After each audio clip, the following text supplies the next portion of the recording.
جلوائے جانا جلوائے جانا جلوائے جانا۔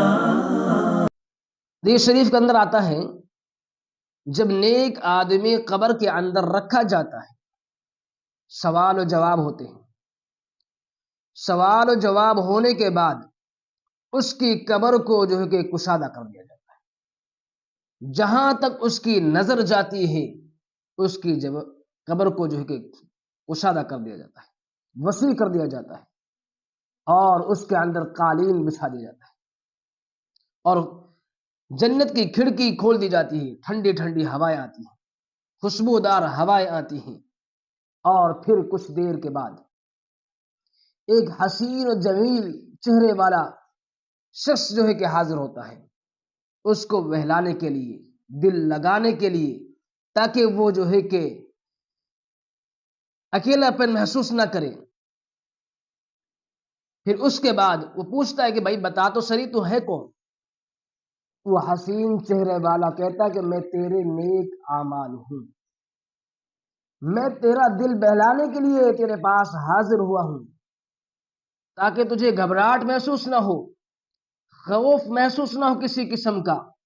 تو میں اس لیے تیرے پاس جو ہے کہ تیرا دل بہلانے کے لیے آیا ہوں۔ حدیث شریف کے اندر آتا ہے کل قیامت کے روز جب مسلمان اپنی اپنی قبروں سے جو ہے کہ اٹھیں گے، قیامت برپا ہوگی، میدان کا حشر لگے گا، اور جس وقت میدان کا حشر لگے گا ہر انسان اپنے بدن سے مٹی کو جھاڑتا ہوا میدان حشر کی طرف رواں دواں ہو۔ کیسا منظر ہوگا؟ پوری کائنات کے انسان اس میدان محشر کے اندر جمع ہوں، اور جس بندے نے اس دنیا کے اندر رہتے ہوئے نیک اعمال کیے ہوں گے وہ اعمال اس بندے کو کام آئے، اور جس بندے نے اس دنیا کے اندر لا الہ الا اللہ پڑھا، سبحان اللہ پڑھا، الحمدللہ پڑھا، لا حول ولا قوت الا باللہ پڑھا، تو اللہ اکبر یہ انسان کے سر کے اوپر ہوگا، اور سبحان اللہ یہ دائیں جانب ہوگا، الحمدللہ یہ بائیں جانب ہوگا، اور لا حول ولا قوت الا باللہ یہ انسان کے پیچھے ہوگا۔ اب یہ نیک اعمال انسان کو انحصار کے اندر لے جاتے ہوئے جنت کی طرف رواں دواں ہوں گے۔ جیسے کسی شخص کو سکوٹی کے اندر، پروٹوکول کے اندر اس کو اس کی منزل تک پہنچانا مقصود ہوتا ہے ان کا، اسی طریقے سے یہ نیک اعمال اس نیک بندے کو جنت تک پہنچانے کے لیے اپنی سکوٹی کے اندر، اپنے انحصار کے اندر جو ہے کہ اس کو جنت کی طرف رواں دواں ہو۔ آگے سے حفاظت، پیچھے سے حفاظت، دائیں سے حفاظت، بائیں سے حفاظت،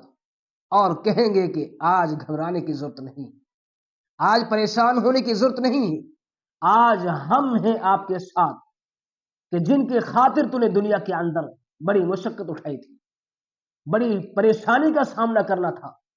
تو آج ہم تمہیں پریشان ہونے نہیں دیں گے۔ آج جو تیری منزل ہے جسے جنت کہا جاتا ہے، اس جنت میں پہنچا کر ہم دم لیں گے۔ اس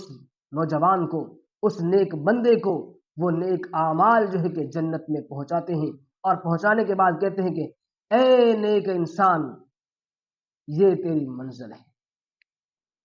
جس کی خاطر تو نے بڑی دنیا کے اندر مشقتیں اٹھائی، آج اس منزل کے اندر پہنچ کر اور ہمیشہ ہمیشہ کے لیے